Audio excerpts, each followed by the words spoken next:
Sally. Welcome, Sally Mixon, founder of Abijah's, a mental health professional and equine specialist, and as we can see, mother of Louie. Do you want to introduce Louie?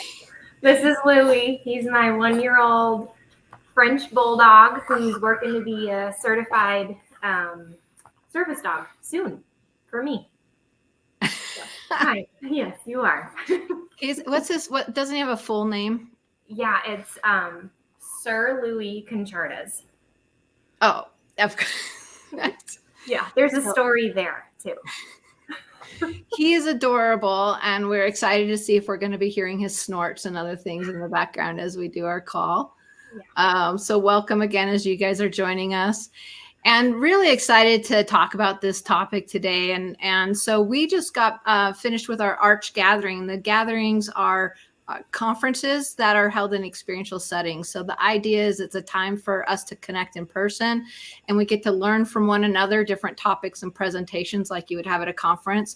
However, the difference is we're in a natural setting and there's no PowerPoints. The idea is presenters share about their topic and then create an experiential activity or something that lets us hands-on practice what's being discussed. So it's a really neat way for us to gather together in person, learn from and with each other. And Sally's offered to give a presentation at a recent gathering, and it was actually called Bringing Culture, or what's the culture we bring into our sessions? That's what it was called. And I was really curious about what you were going to present, how you were going to present it. And it ended up being really thought-provoking. It sparked a lot of discussion. And so I'm so grateful you're willing to come on and help us broaden this discussion with more people, because I think it's so important. And so it does impact what we bring into our sessions and so many aspects and elements of just how we engage with the world. So I'm wondering, Sally, if you would be willing to share, maybe we could start off with you kind of giving a summary or a recap of your presentation at the gathering, and then we're going to go into some more depth and behind the scenes from there. Sure. Yeah. Well, thanks, LT, for having me. So the presentation, as Lynn shared, was about culture and how it affects our SOS, our sense of self. And so often I think the SOS is so powerful when we're aware of it. And it's that awareness that really can be provoking. It can be empowering. It can be such an amazing tool in our toolbox as facilitators. And I really think too, it's an amazing toolbox just in life. It's something that has been really eye-opening for me. So the presentation really kind of worked around that whole idea. It also discussed kind of when we do sessions and this client brings in maybe a culture that we don't agree with, or maybe that's really where the rub is. How do we hold the space for that uncomfortability? Because Abijah's, as we'll kind of dive into a little bit later, we operate out of a culture, the racetrack industry, that people rub up against, because there's some really ugly things in that culture. And there's some really powerful, beautiful things in that culture. So we not only operate and live and navigate in that culture, but we also work with a culture, primarily our first responders and military, that often there's a rub there too. Working with many, many law enforcement here in Minnesota within the last 5, 6, 7 years, there's been a lot of riots. There's been a lot of kind of tough issues that involve police. And so how did we as an organization rub up against that? Because we're in it. And so my team and I have had to navigate that and mess up and get back up and try it again. And how do we do this? And so that's where this whole idea kind of came to be, was how do we show up in life, and how do we gain that awareness so we can navigate this confusing world sometimes the best as we can. All right. And I love that term, the rub, as you called it. Can you share more about that, where that came from? Yeah, I think for me, it came up because of my culture, and just growing up in a home where being uncomfortable was sometimes a really good thing. And my dad's a Marine. And so there was also a physical aspect to it. I grew up in a house of boys. I do have an older sister, but twin brothers, very, military. And so there was always like this like wrestling and like, where's the rub, Sal? Like, where are you at? And trying to like butt heads. And so that was just a phrase that would be used often, of like pushing someone's buttons almost. But as I've gotten older and thinking through that whole phrase of like that rub, where is it? It's kind of the sweet spot. Galloping horses, I think about it a lot because there is an actual rub with a bit. And when you find that sweet spot of the rub, that connection point where two things come together, and it can be really uncomfortable or it can be the best thing ever, when you find that sweet spot when you're galloping a horse. So anyway, that's, my brain's kind of weird like that, but that's how that phrase stuck with me. Yeah. Well, and that's where, so near the beginning of your presentation, that's kind of, you had a flip chart. Yeah. And you wrote the word racetrack at the top. I can remember it was racetrack or racing. Yeah. But either way, you then invited all of us to say, okay, what comes to mind? And we're going to invite you guys who are even listening, when you hear the word racetrack, just what comes to mind, and any words, and feel free if you want to share them.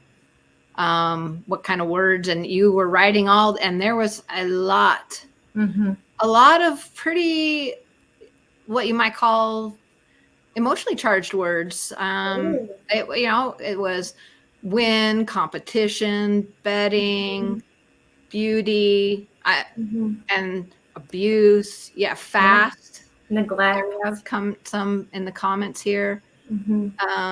There was one that it was a pipeline to slaughter. That was there's some emotionally charged, words. Fun, exciting, exhilarating. Cruelty. I see that you said that. Cruelty, abuse, corruption. Yeah. I mean, the words, and if you guys, again, cruelty is coming up in the chat. Basically, you filled the entire flip chart page with how many words that people had. It spanned so many realms of what people, money. Oh, hey, Bella, good to see you. Just kind of. So, yeah, I mean, again, just go ahead and feel free to, you guys think about what's coming up for you. And that was pretty intense right there. And we know that your background is in that area, and people, I mean, I thought it was neat that people felt safe enough to say, this is what we really feel and think. And I credit that to you, Sally. You created an environment and space for, I want you guys to be truly honest, share your authentic self about how you respond to that word. Yeah. Yeah. I mean, that's it brings up a lot for sure. The racetrack is all of those things. It can be very cruel. For some horses, they can end up in slaughter, right? Like all of those things that do happen. So I loved that people felt safe to share that. Like, let's get it out there. It's kind of the elephant in the room. Like, oh, you do this at a racetrack? Yeah. So I loved that people felt safe and were brave to lean into that. So. Yeah. Well, and then after we went through that experience, you shared you handed out a flyer of pictures to everyone. And is that okay if Sure. Is this a good time to show that? Yeah. And just so you know, guys, we're showing the picture in the middle of the screen, and I don't know. We are technically challenged, so we're going to be either behind the picture or on the side. But anyway, if you guys could see, I know the pictures are a little bit small, but this is the flyer that you handed out. I'm like, I got to peek over here. Do you want to share when you handed this out, can you share more about this? And yeah, so after we had all those words up, it was an interesting kind of approach to, okay, here's now this collage of pictures that paint kind of a different story other than those words, right? And this is the culture of Abijah's as well. And so, like, from the top left, over. That's my grandpa, World War I, my dad, Marine, my twin brothers are cops. There's me in my riding gear. So there's a uniform, like kind of this progression of a uniform and what that looks like. Mine's very different, obviously, but it's still a uniform. And then there's just many pictures of what we do at Abijah's. I mean, Abijah the horse, that bay right kind of top middle is Abijah. Then we have Louis. You can see Louis. He is in there. He made it.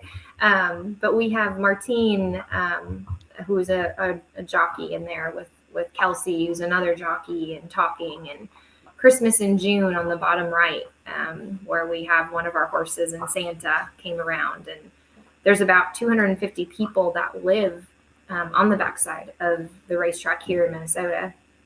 And so there's tons of kiddos. And so we do things like that for the kids. The race day with all the rocket wrench racing, kind of bottom middle, that little boy's in a wheelchair and he loves racing. So 2 jockeys came around, gave him a uniform, and he shows up every race day in that. And so just trying to paint this picture of it's a huge family back there, of this crazy melting pot of Puerto Rican, Mexican, Caucasian, right? Like all these different backgrounds that usually don't hang out a whole lot. And this is home for me. This is home for Abijah's. And then of course you kind of smush in the military first responder with this other culture, and it's a pretty cool, completely beautiful mess place. And yeah, you handed this out to us, and then you said, okay, well, now when you're looking at these pictures, what words come to mind? Mm-hmm. And there is a lot of pretty different words. And if you guys want to share, when you're looking at these pictures, what words come to mind? And I know there was things like family, Mm-hmm. happy, joyful, hopeful, connection. So as people looked at these pictures, it was interesting. Memories. I know Julianne had said opportunity earlier. Mm-hmm. Yeah, memories. That's a good one. I like that, Becky. But whatever kind of comes up for you, I'm paying attention. Like, yeah, what words do come up for me looking at these pictures? And it was interesting because just to kind of see the difference, we can show our whole faces now behind the flyer. But yeah, no, it was really interesting. And yeah, can you share more about what you shared about what was different about that for everybody? Because it was still showing the racetrack. Yeah, I think so. Is it okay if I kind of dive into my journey a little bit here? Okay. Sure. Yeah. So the racetrack has always been a really special place for me. And it represented something that was hopeful. All of those things. But when you're a part of the industry, you see the ugliness of it too. And starting Abijah's, and it was this journey of horse people, right? We're all in this because we love 2 things. We love horses and a lot of times we love horses and the racetrack isn't always something that is a healthy place or a positive place for a horse. And so we got a lot of pushback, and it could be just kind of like side pass, a very passive pushback. It could have, there was times where it was very blunt pushback. If you really love horses, why would you do it at a racetrack, and things like that. And I really had to do some self-reflecting, because my go-to is to really push back and really kind of fight and get into the messy weeds of it all. And that's when I became also aware of my culture.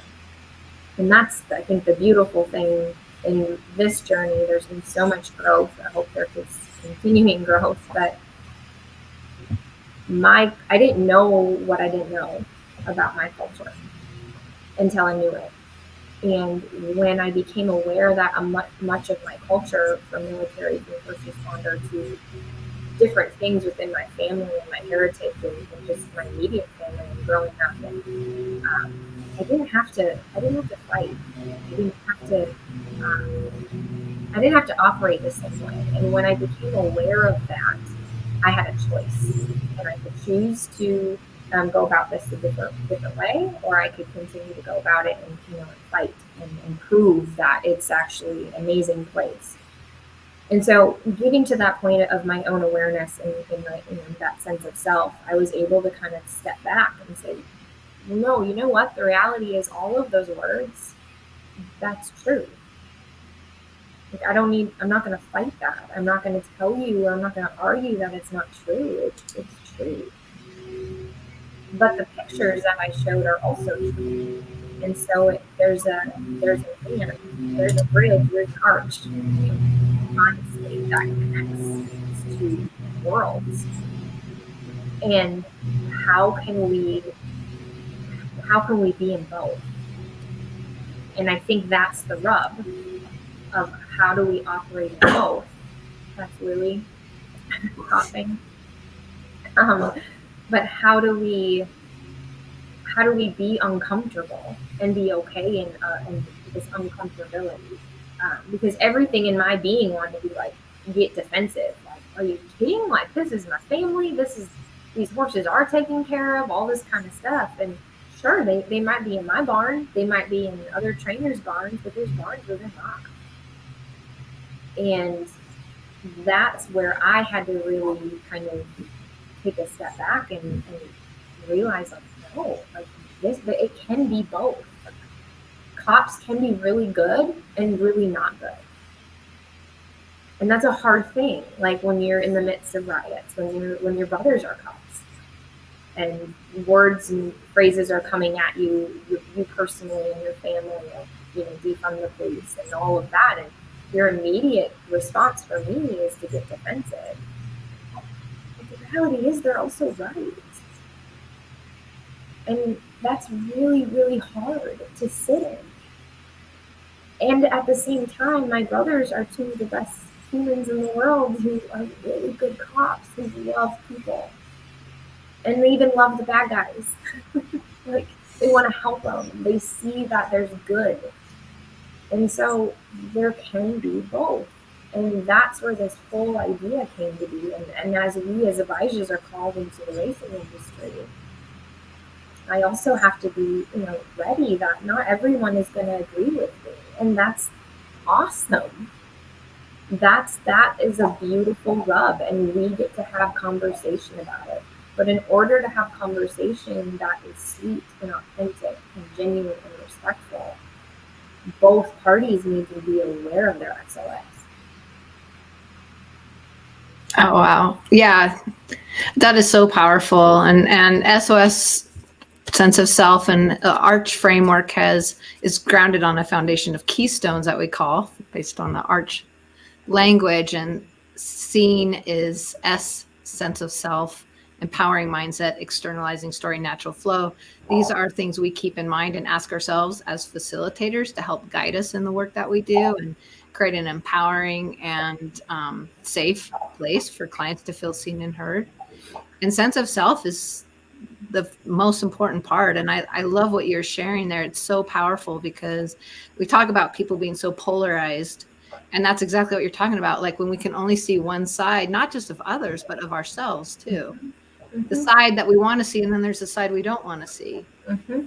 And it was so powerful to hear your journey, just even what you were sharing there. And also, you had shared with us at the gathering that, even if we'd done this like 2 years ago, you weren't feeling emotionally in a ready place, mm-hmm. to be able to hold a safe space to hear, mm-hmm. all these words that are not kind, but like you said, are potentially equally valid and true or whatever.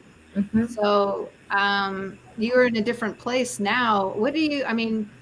How do you feel that's impacted like the journey you've been through to start being able to accept both sides of polarization, right? In ourselves, even in our own cultures. Can can you share more about that journey and how that's impacted you as a person, and as a practitioner? Yeah. Oh, I mean, I think it's impacted me in ways I never expected it to impact me. I mean, even, and this is really getting vulnerable, but even in my, my personal broken marriage, right? There's two sides to everything. How do you navigate that? It's impacted me in just understanding, to be honest, within the racing industry, to understand where people are coming from, to see the shadow, or the other side of the penny, so to speak, to be able to flip that over, have the courage to look at it, and look at it long enough where you begin to understand it and to lean into that uncomfortability, that rub. It has helped me be, it's helped Abijah grow, to be honest. It's helped us not fight for something, but to join others in a movement. And that's different. I mean, I shared this earlier, but my go-to is to fight. And how do you operate differently? How do you join people that might not think the same as you? And have a forward thinking approach where both can help this move forward. Both can come alongside, and together we can elevate the industry. Because in order to change something, in order for transformation to happen in the industry, we also have to be part of it. We can't be somebody who's coming at them and, hey, you're doping horses, you're doing this, you need to change. Mental health is huge in this industry. We need to do that. All those things, the defensiveness is going to come up. And so it's helped me, as I've learned more about myself and my SOS and what my go-to is.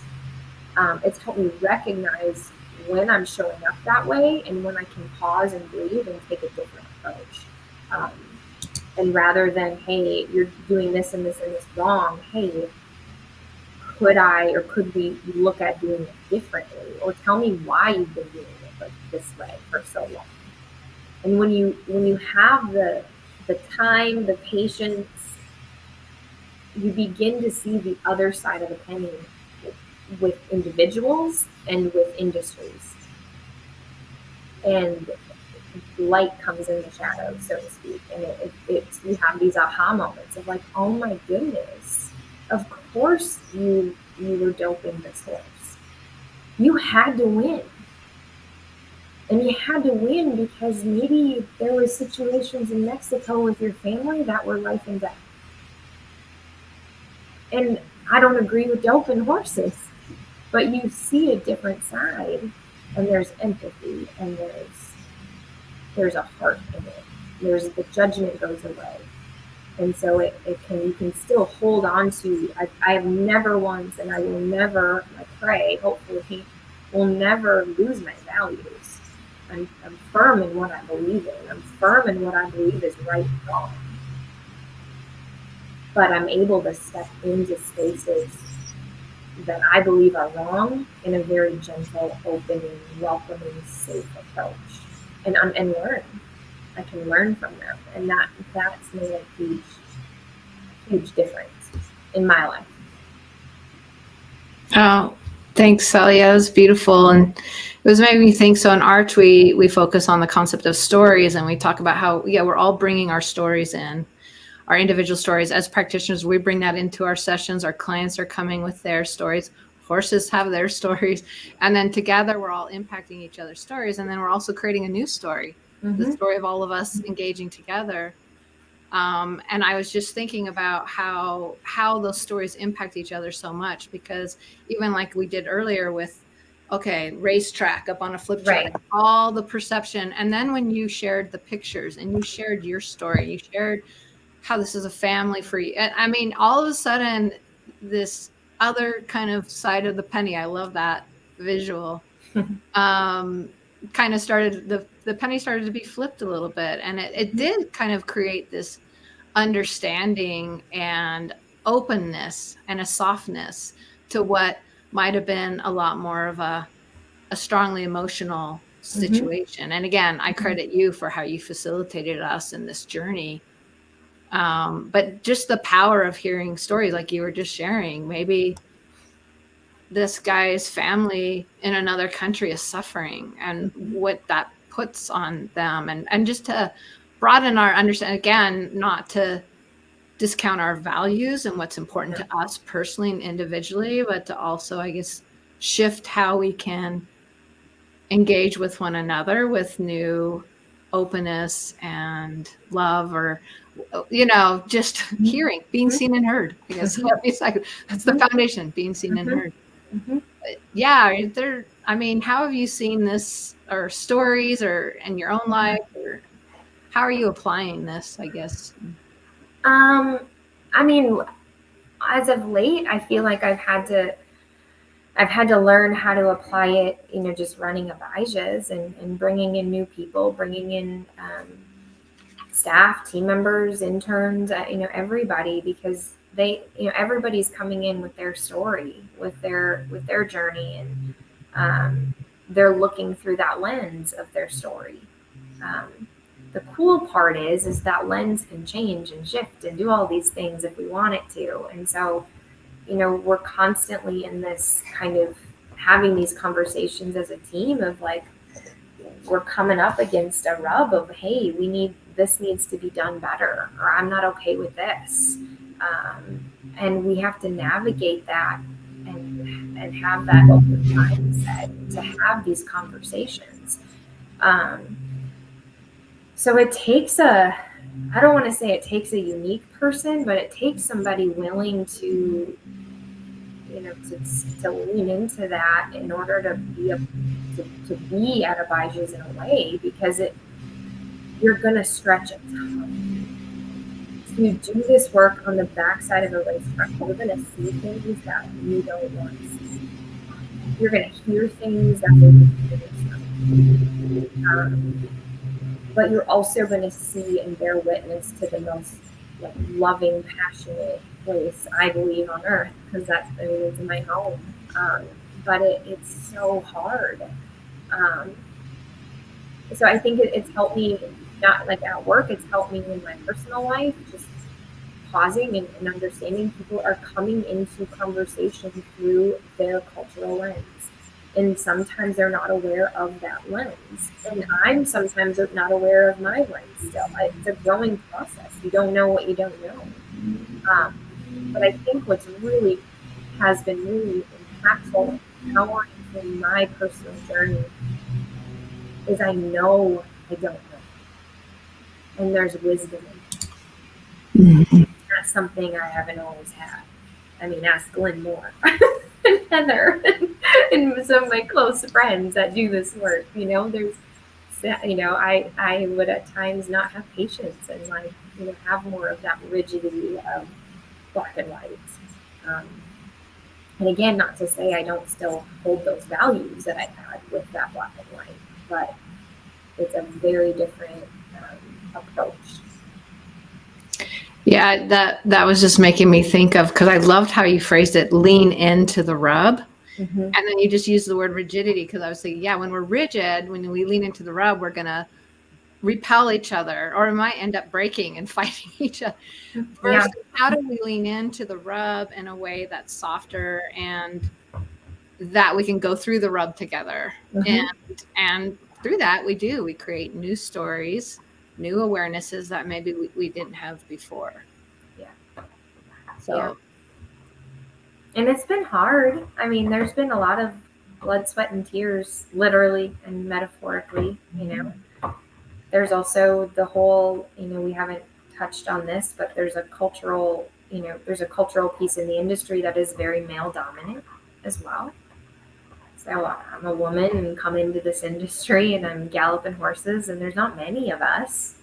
So that's a whole thing that I've had to, instead of like, well, I'm going to prove to you that I can do just as much as you, there's still a very competitive nature to me, 100%. That's not going away. And I'm, I love adrenaline rush and can ride, I love it. But I don't have to prove who I am. And there's liberation in that. There's freedom in that. But that's a whole nother aspect to it. That was a learning curve in order to do this work. Yeah, I love that, being able to authentically look at ourselves, accept all the aspects of ourselves. And then that brings a sense of security with our sense of self. And so, yeah, there's been a lot of comments going on too, just appreciating your journey, your extraordinary journey of commitment to personal growth and transformation. Beyond impressed and inspired. Thank you for sharing your story. Just, yeah, your kindness and openness to really be vulnerable like this. And I think I loved how you presented this to us, because doing it through, and for you, you were willing to present something that could feel very like, yeah, be rubbed like I want to fight back or defend or whatever. You said what about the industry? Right? Like, I'm gonna get Louie. Right. I'm gonna give a talk with you. But it was also really neat to do it through the horses. Like, so you did it through the racetrack and racing. I think several of us sometimes can experience this sometimes with clients or with others, even in our professional industry, having a different culture and background, and how is the best way to take care of horses. Yeah. Or, oh, that's abusive to horses, or, there's all these different perspectives coming from our different backgrounds and cultures. And it's easy to lean into the rub in a way that feels less safe. And I thought that the way you shared this, it felt like after we had this presentation, we had quite a bit of discussion. We did go out and do some things with the horses and looking at our sense of self and our culture. And when we came back and people shared really vulnerable things that might sound very polarizing to a listener because they were feeling safe enough to share, and yet it was also being held in a way. And I feel that everyone felt safe enough to share and be heard. And I think it's because of, one, presenting it through horses. I mean, we can certainly broaden this to the culture of people. This is our culture, how we're perceiving this. But I just wanted to acknowledge that I felt how you presented this to get us to have such deep thought and introspection is what it created in all of us, that it was a really neat way to go about it. And I appreciate you thinking of that and being willing to do that with us.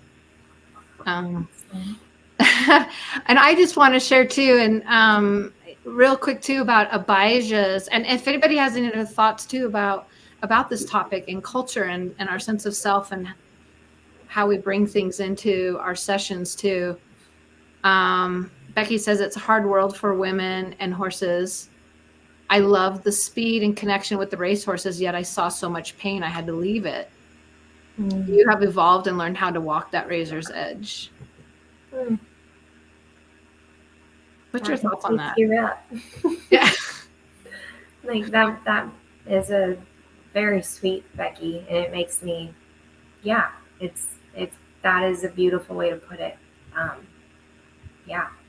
don't know. I need to soak in that a little bit, I think.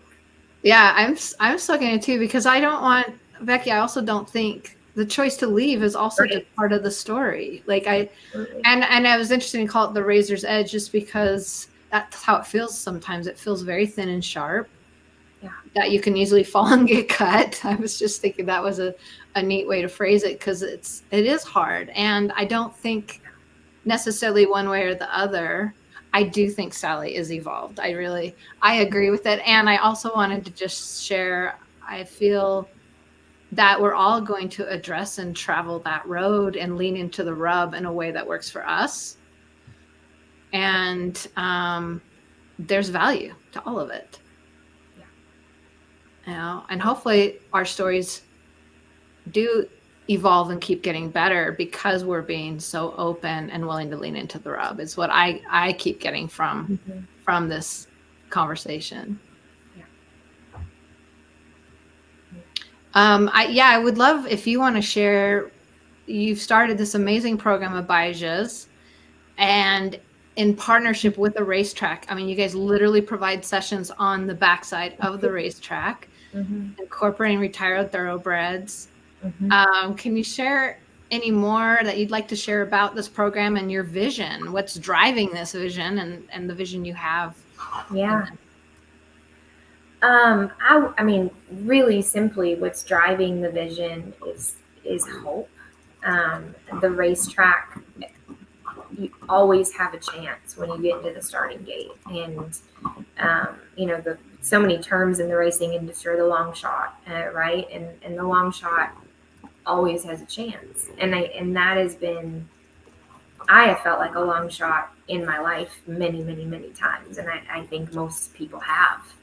And I think that's where, for me, the racing industry was so hopeful. Um, Watching Winning Colors, cross the finish line in the Kentucky Derby when I was 5 years old was like, oh my gosh, she was a long shot. I mean, fans were screaming, she should run against the girls. What is she doing here against the boys? And she shouldn't be here, and she doesn't belong, and she's not good enough. And then she won, which she should. It's roses. A lady needs her roses. So it was so fitting. But that's what keeps me kind of moving forward, is to bring hope to people. And I just think it's such a powerful analogy, to see it, to feel it, and to experience it at a racetrack. The vision and the hope and goal of Abijah's is to bring this to every major racetrack across the country, because there's horses that need our help.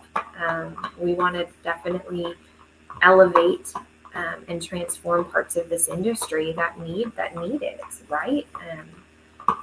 But with that, I know there's parts of me and Abijah's that are transforming as we do it. So it's two folds of the penny, right? It's not just we're going to go help you. Like, no, like we learn so much from the people, from the horses, from the business side to the front side and back side of the whole industry.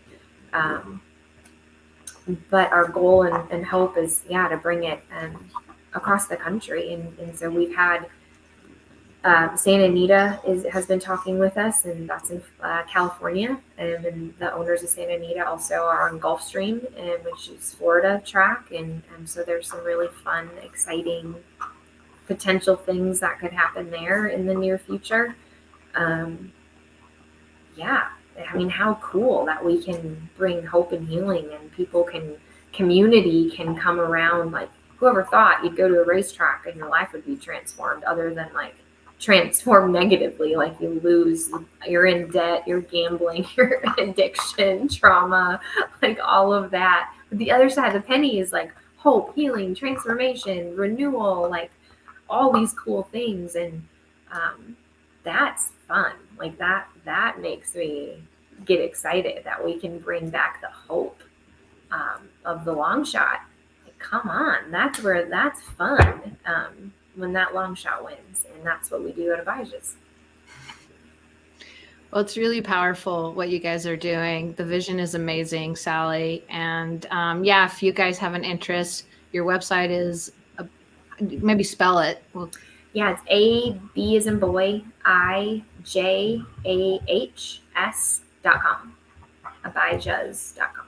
Yeah. So if you have an interest in partnering with the racetracks, or joining in Sally's vision, or retired horses of any kind, really. I mean, this is such a great niche for the horses, and bringing healing and hope, like you said, and it's just really amazing. And I hope that you guys have enjoyed this presentation and felt like what we felt at our gathering, which is that it really just hopefully starts a lot of introspection, start of exploration in our sense of self, and recognition of how powerful it is, how powerful culture is and its impact on us, and how we engage with others, and how we receive the world around us as well within ourselves. So I don't know. Do you have any more thoughts you'd like to share, Sally, before or Louie, before we wrap up? I could hear him chewing in the background. Yeah, so. Lou has just, he's left I think a big part, and I'll just touch on this quickly, is we've also, had to navigate and use this, and you mentioned it, Lynn, with the horses we use, because there's a stigma of a thoroughbred, and a lot of the thoroughbreds we use are young. I mean, you're talking about horses that just come off the track and they're hot, and they're athletes and they won't run. And how do you then use them in session? And how do we do this? And a lot of our ESs would get frustrated, like, oh my gosh, this horse isn't listening. It's not backing up. It has no boundaries.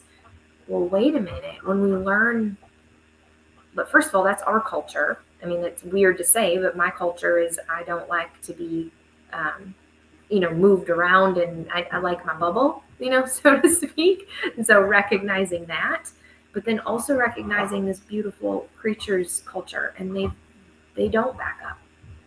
They're forward movers, they're forward thinkers. And so how do we meet them where they're at and help them, find a common ground, a middle ground, for this horse, and to be thriving in their next chapter of life.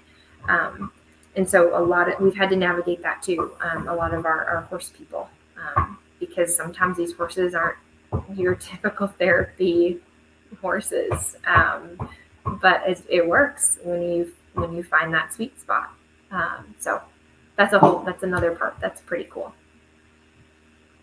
Oh, I love it. There's so much depth to this, and lean into the rub. Let's all look at how we can lean into the rub. And thanks, Kamakshi. Where's the Sally Mixon fan club sign up? I definitely encourage you guys go to the website, abijahs.com, and it's really incredible. There's several amazing videos, and again, hopefully this gives ideas not only for our sense of self, but maybe ways to talk about this topic and share even with clients, with others in general. So, let's see. There's a question here. Are you hoping to go into the harness racing system too? From Chad. Standardbreds are awesome too. I worked in harness racing for many years. Got out a year ago. I couldn't handle the business part anymore. I was a groom. Yeah, we've definitely been chatting a little bit of what that could look like, and how we can grow. How we can grow well, right? Like one of my flaws is I see 10 years from now and people are like, okay, but we have to do it tomorrow. Like, we have to focus on tomorrow. And so, yes, I can definitely see, Abijah's taking, looking at that, that angle as well. And thank you for being a groom. Like that is a hard life. And that is incredible that you did that. And, that makes me think too, at Abijah's, we work with a lot of grooms, jockeys, exercise riders, right? Because it's a cutthroat business, as Chad, you are very aware of. And if you don't win, you don't get paid. And so that's, yes, we work primarily with our first responder military, and primarily our jockeys and grooms and the stable workers. So yeah, that's a whole nother side too. So, but yeah, I think that could be an option down the road. Yeah, thanks for that question, Chad, and that'll be great for you guys to connect. And yeah, we'll link to your website on our various channels as well. And also, there's a wonderful video created by Horses for Mental Health for the Senior Horses campaign as well, about the incredible job you guys did getting a legislative bill passed in the state of Minnesota to support services for first responders in Minnesota through the work you're doing at Abijah's. And so that's another incredible story. We'll link to that as well in the recording, and you guys can check it out. So, yeah, the backside needs you so much. Absolutely agree. Well, Sally, thank you for your time, and thank you guys for coming and joining us for, I just feel, such an important topic that can impact the world. So, and embrace all aspects of ourselves and our sense of self. Thank you, Sally. Thank you guys, everyone. We'll see you guys next time. Thank you. Bye, guys.